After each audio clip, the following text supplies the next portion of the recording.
Welcome. This is A RAP CRITIC. I'm your boy Malik 16 from Plates and Crates. And no, I didn't stop being a Knicks fan to switch to the Golden State side. I'm just repping those colors because we international with it. We coast to coast. I roll dolo from state to state. Nah. Being that I represent New York and the Bay Area officially, and that Plates and Crates waffle shines bright, if you have not noticed. And today is a very special Wu Day because we're going over the 1996 classic, one of the greatest albums in hip-hop history in a lot of people's opinions, the solo debut from Ghostface Killah. We're talking about none other than the album Ironman. As a part of our 1996 for the rest of the year series, one of many albums that we're just zooming through. And welcome to episode 13. And if you have not already, take a moment to like and subscribe to the channel. With no further ado, we're gonna jump right into it. This is category 1, where we go over the album, the product itself. Now, little history. This album is the 5th solo release from Wu-Tang artists, following releases from Method Man, Old Dirty Bastard, Raekwon the Chef, and the GZA. This is a much highly anticipated album that dropped in the fall of 1996. And at this point in time, there were a lot of eyes on Ghost based off of the splash of an interest he made on Raekwon's debut. We'll talk a little bit about that more later. Let's jump into Dimension 1. That is quality of production. This album is helmed mostly by the RZA. It's the introduction to most people of production from True Master, who's a Wu-Tang affiliate that really never had any formal introduction. He just appears, most notably the song Fish. And, we discovered that True Master style complements Ghostface's style immensely. Any of you who've been following the Wu-Tang series, which, season 2, I think debuts and premieres this week, so everything lines up. The boy be on it. Would imagine that the relationship between Ghostface and RZA, as depicted on the show, is a pretty close one. So it would be a safe assumption that when it came time for Ghost to have beats for his album, he would get top choice and cream of the crop production from RZA. The story behind this is that, the legendary story now affecting lots of Wu members' projects is that RZA's basement, where most of the production was crafted, was flooded, and they were only able to salvage what they were able to salvage. They had to recreate a lot of things, and so some of the beats that were originally planned for this album didn't make it, but then some other beautiful stuff came out.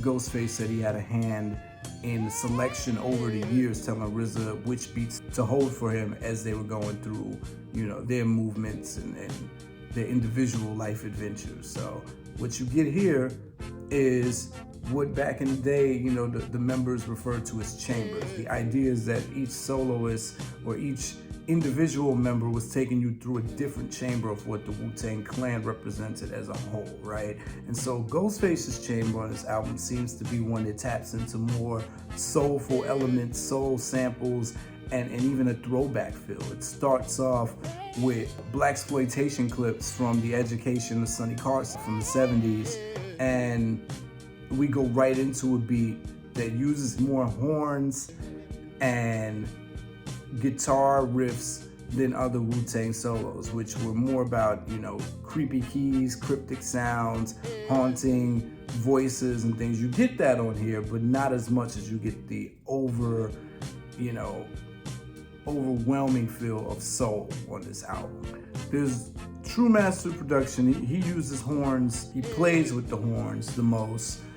And there's this drop sound, this guitar hit that kind of ripples a little bit, almost like a triangle on the song Fish. So you're getting these big grand horns that introduce the song. It's and they drag out, and so it's big horns, and then you get that that guitar rip, which you heard in a lot of blues songs, and that creates this cinematic feel. The dragging out of the horns creates this build up, you know, so there's layers, there's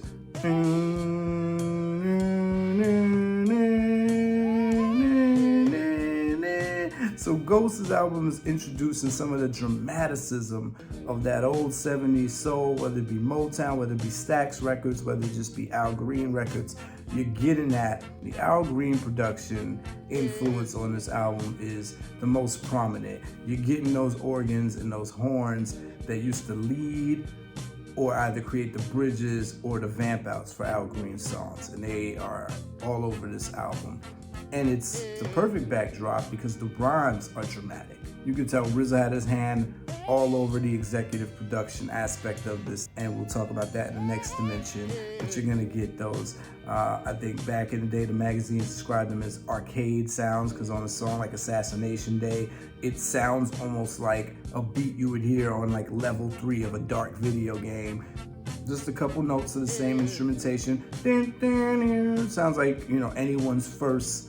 It sounds like a beat I would have made when I was really into Wu-Tang and somebody put a keyboard in front of me, and then I discovered those kind of synth sounds. But then in the background, you have almost these sounds like Galaga or one of Centipede, one of the early Atari games.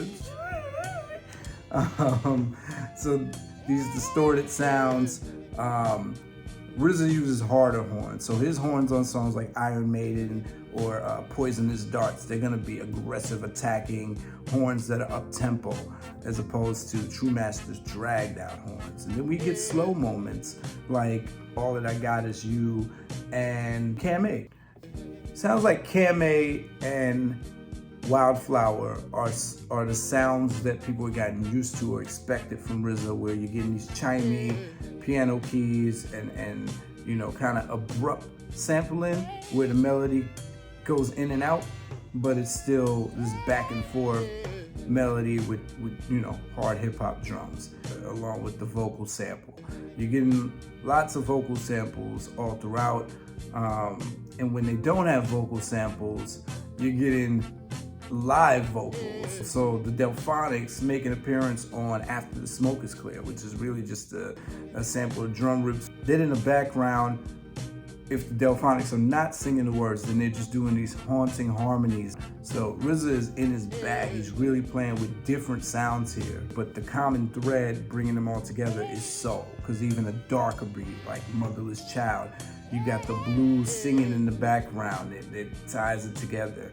Even on a song like Box in Hand, they're sampling, you know, Blue Raspberry singing from Method Man's first album, Release Your Delph, chopping it in there.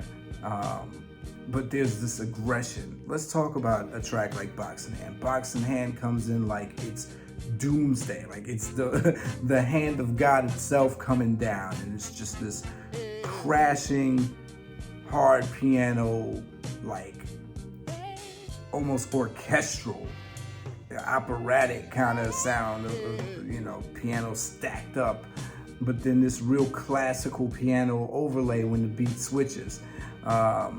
So it's like he took an opera and a classical concert and put them together in a stadium, and was like, y'all can rap over this. So the beat switches create a mood. It comes in dark, it gets a little, you know, lighter, but the rhymes are hard, and then it has this third movement, which is almost like a pre-hook, and it keeps going back and forth between these vacillating piano melodies that are both dark and haunting, but feel grand, like something's about to happen, and something does happen. It has Method Man on it, and Method Man makes such a grand appearance on it. It's a real movement type of song.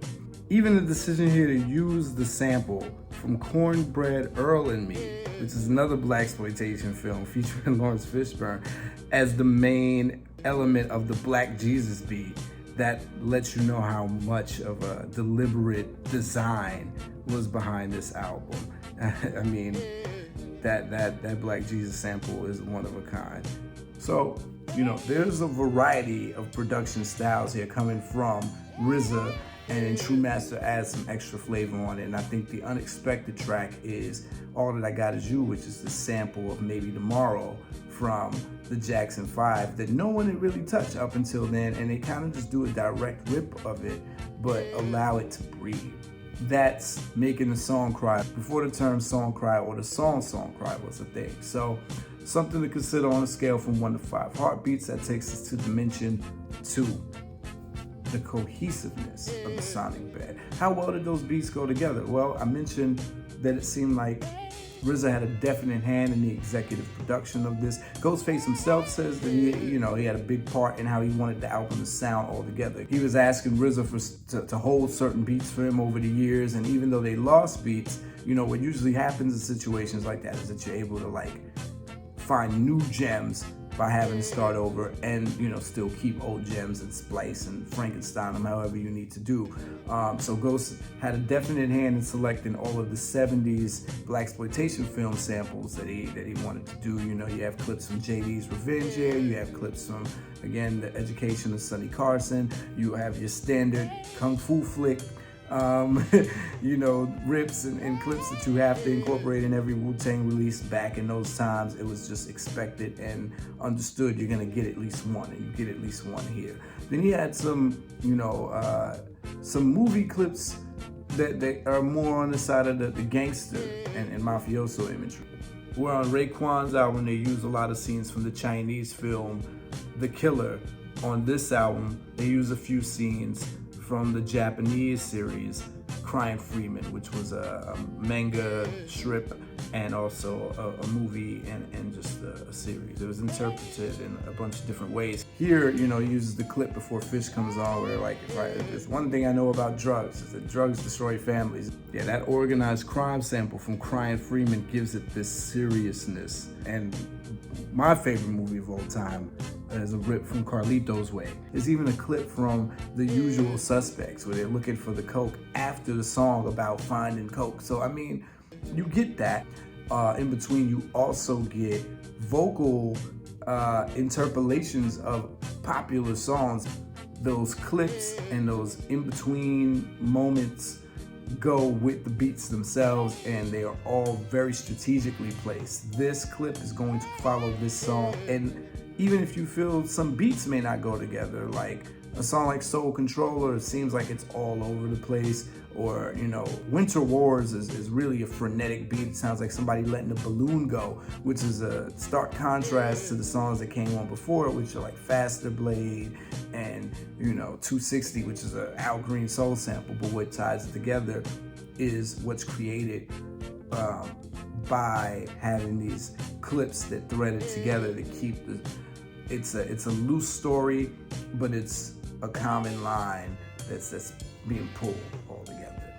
So you're going through different moods of one rapper as he's putting you through this chamber of one group that hasn't been tapped yet. And you only got teasing sprinklings of it on Raekwon's album. So something to consider and rank on a scale from 1 to 5 heartbeats. How did you feel those things added or created a cohesive feel on this album? Was there a cohesive feel? Now, dimension 3, was there an intentional mood or tone created on this album? I think we've been hinting at that and touching on that in these past 2 dimensions, with this idea that there was a loose story being crafted. This is the story of Ghostface, the story of somebody who's 1 foot in the streets, 1 foot in the rap game.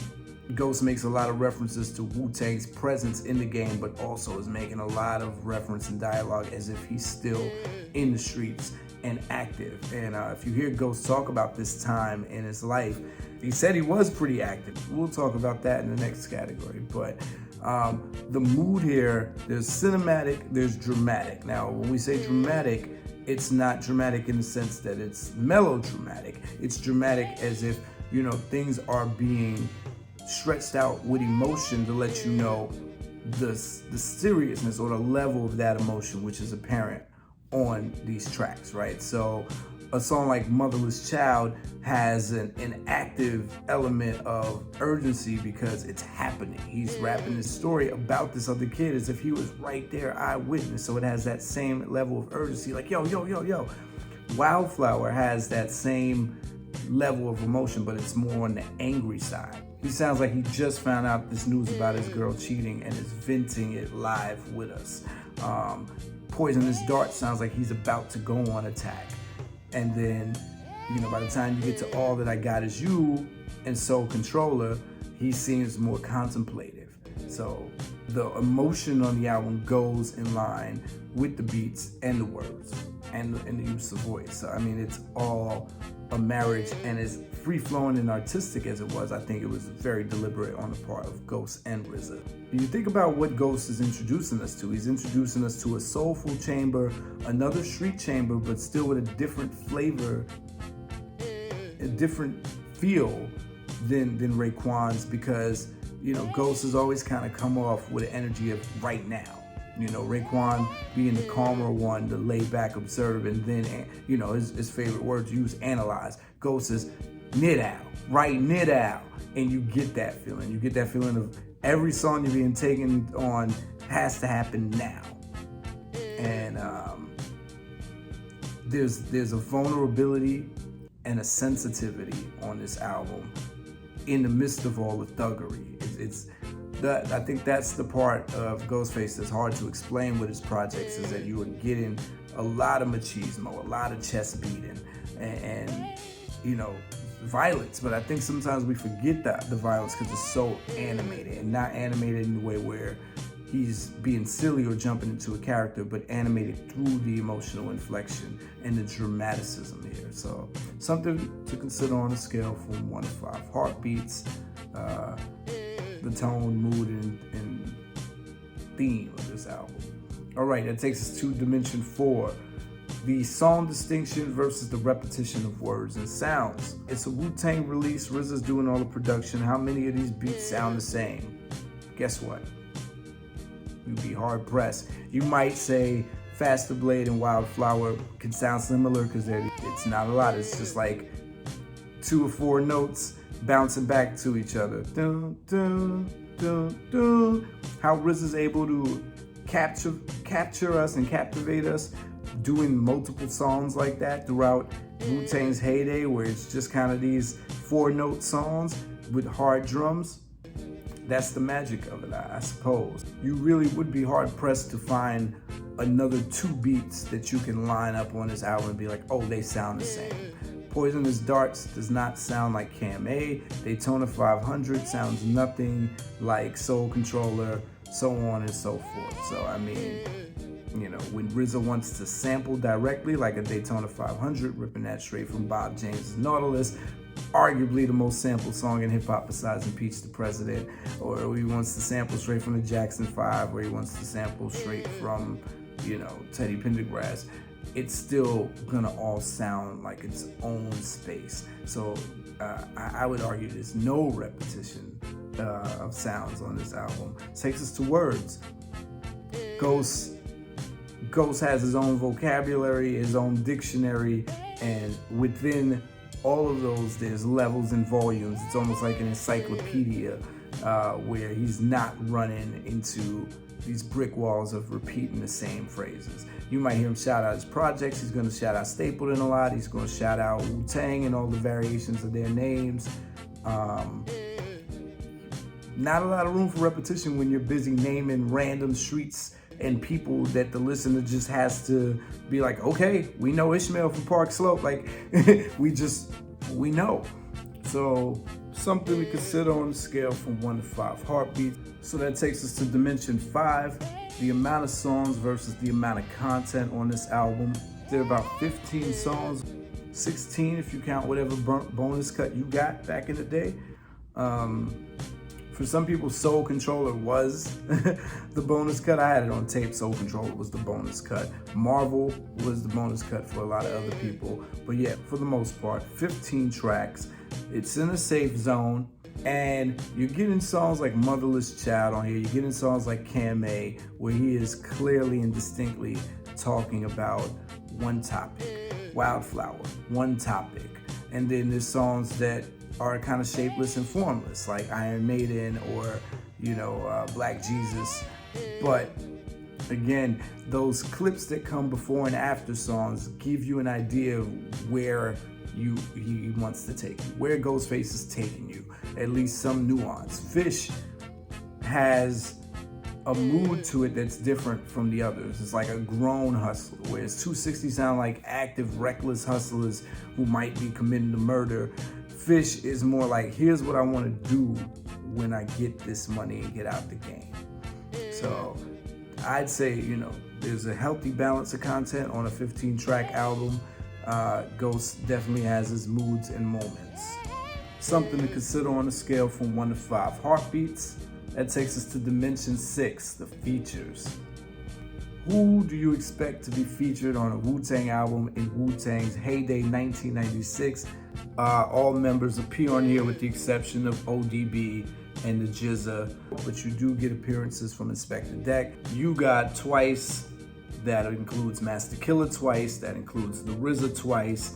You also get appearances here from Method Man, and I mentioned the Force MDs, which you can tell was a deliberate choice by Ghost to pay homage to pioneering Staten Island artists who felt didn't get their flowers. A lot of people feel Force MDs didn't get shine like a lot of other, you know, early hip hop groups. They were rappers and singers, mostly kind of written off as a boy band, but you know, this was Ghost saying, I just want y'all presence to be felt all throughout this album. And they come in with these vocal skits where they're singing these remixed a cappella versions of songs like Lady in My Life. The only non-Wu-Tang members featured on this album are, as mentioned, the Force MDs and Mary J. Blige, who, you know, depending on which version you were introduced to first of All That I Got Is You, Takita had to do the video singing on that due to the label clearance, I'm sure. But Mary J's stamp will always be the most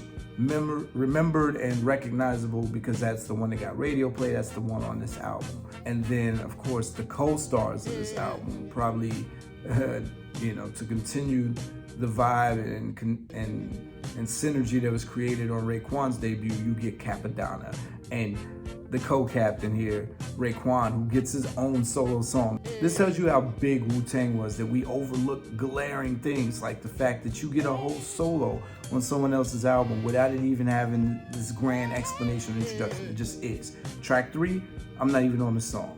Track 4, or you know what I mean? By the time we get to Assassination Day, Ghostface is not even on this posse cut. There's a posse cut on his own album that he's not on. Now Ghost goes and explains this in articles in later years. He said, you know, he was going through severe blocks on certain songs where he just could not get the verses out, didn't know what to do on certain beats. He was distracted. He says when he looks back on this album, it was a dark time in his life.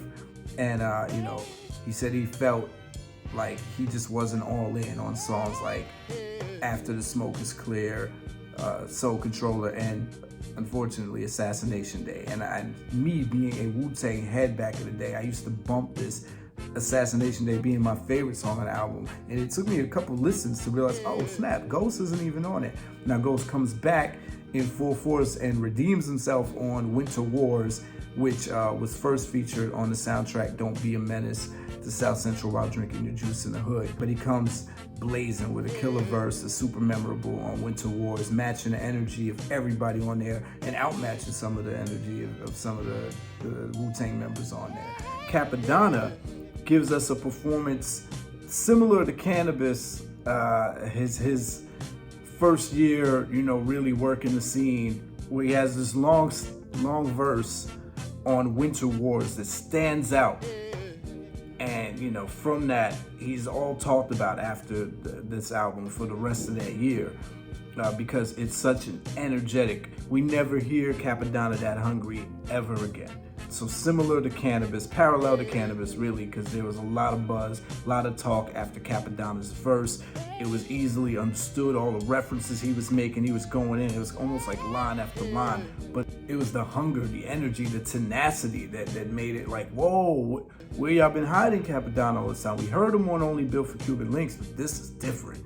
And then you kind of got a glimpse of that on, you know, the teaser single 97 Mentality, but nothing Cappadonna ever released after that matched the buzz If you lived during this time, you lived for those features, and everyone's different style, complementing Ghost's own style. So it's up to you to determine whether you thought some of these features helped or hurt the album. Something to consider on a scale from 1 to 5 heartbeats. That takes us to dimension 7, the question of, do the weakest or does the weakest song on this album weigh it down? Does it take away? Does it bring it down?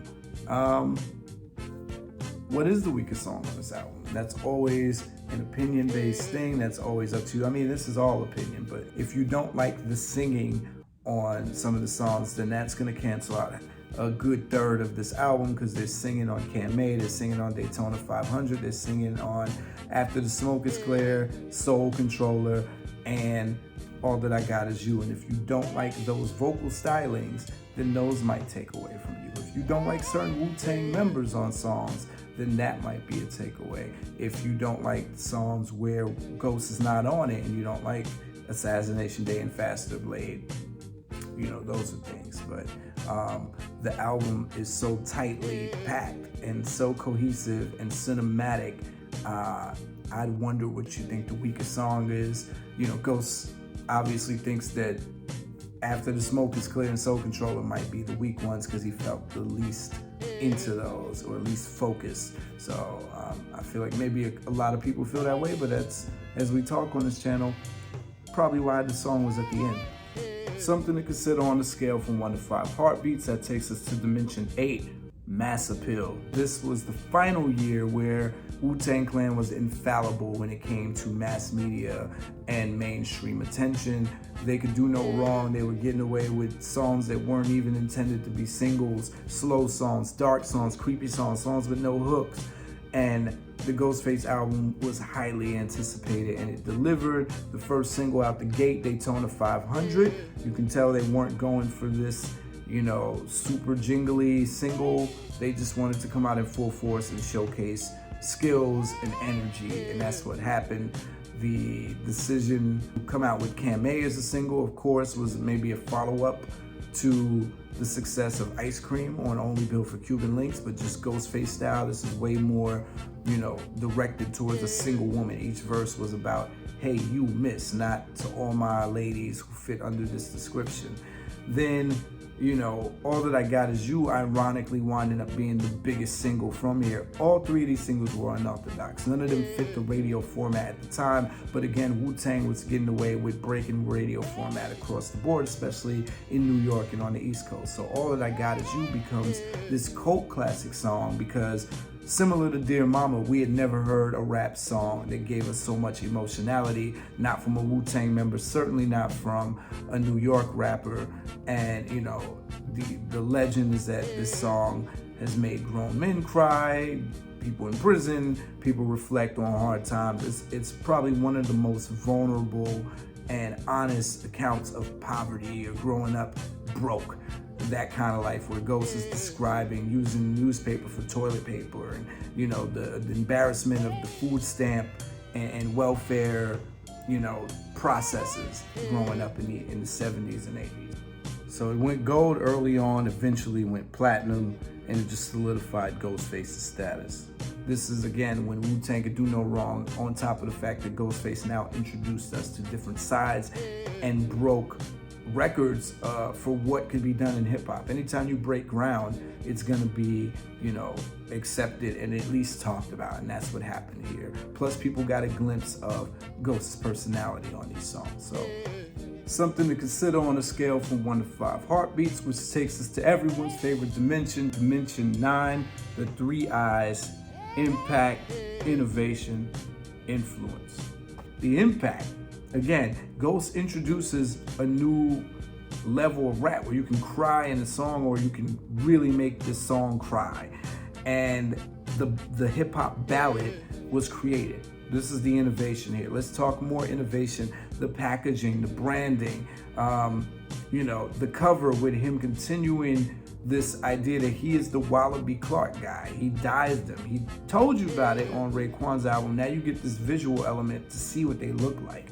Him using the title Ironman lets you know that, you know, all these images all this superhero imagery is gonna be in there, as well as the blaxploitation, as well as the drug mafioso thing that was prominent at the time. So he's a jiggy rapper without being, you know, the typical jiggy rapper. This is still that mafioso era, but without all of the Versace references. I'm gonna do Clark's. Now let's talk about more innovation visually. The video, the choice to splice up old Speed Racer cartoon footage. How they even got the clearance for that? That's thank the genius of RZA for the first video out the gate. Never seen a cartoon video used for a mainstream release like that before, especially a cartoon video using someone else's intellectual property. That video was talked about, and this is before the days of the internet, but it created a buzz. So by the time you release something that's a little bit more casual, like a Cam-A, you could have a straightforward video where the guys are just rapping the pretty women in the video.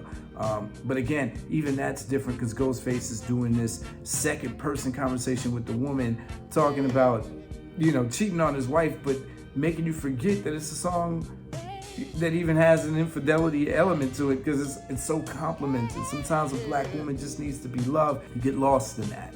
Now, I think this created a new generation of rappers who weren't afraid to tell you how poor they were coming up or how broke they were. I hesitate to use the word poverty because American poverty is nothing compared to poverty in other areas. So brokenness, though, growing up under in low economic households. This album shed light on that. And just letting you know that you could be the toughest and the most vulnerable at the same time. This was a door that's open. And in hip hop, once a door gets open, it's hard to close it back up. Once we know something's okay to do, we're like, okay, I guess I can do it too. So lots of that. We already know the production was really tapping into new dimensions here. So I think a lane got open for these Al Green, these soul samples to be used in different ways than we ever heard them used before. Something to consider on the scale from 1 to 5 heartbeats. That takes us to the final dimension, dimension 10, the question of how timeless and unique is this album as a body of work, right? Now, in the Wu-Tang pantheon, in the Wu-Tang library, this is a lot of people's favorite of the solos. It stands out, again, because it is its own chamber in their saga. In the story of Wu-Tang in the 90s, it's its saga. But let's take it out the 90s. If you listen to this album today, is it timeless? Is it unique? Does it sound like anything else? And I believe the answer would be no, just because Ghost sounds like nothing else. Now, there's rappers that have come out since Ghost that sound like Ghost, but that speaks to this idea that Ghost opened up this new lane to have a whiny voice and still be hardcore, to have dramatic stylings and still be taken seriously, to be vulnerable and still be street, and to use soul but still be cinematic. So, you know, it's always up to you how timeless and unique you feel these albums are, right?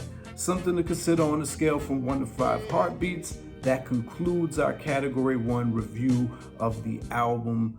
The product itself, we're talking about 1996's classic, once again by Ghostface Killah, Ironman.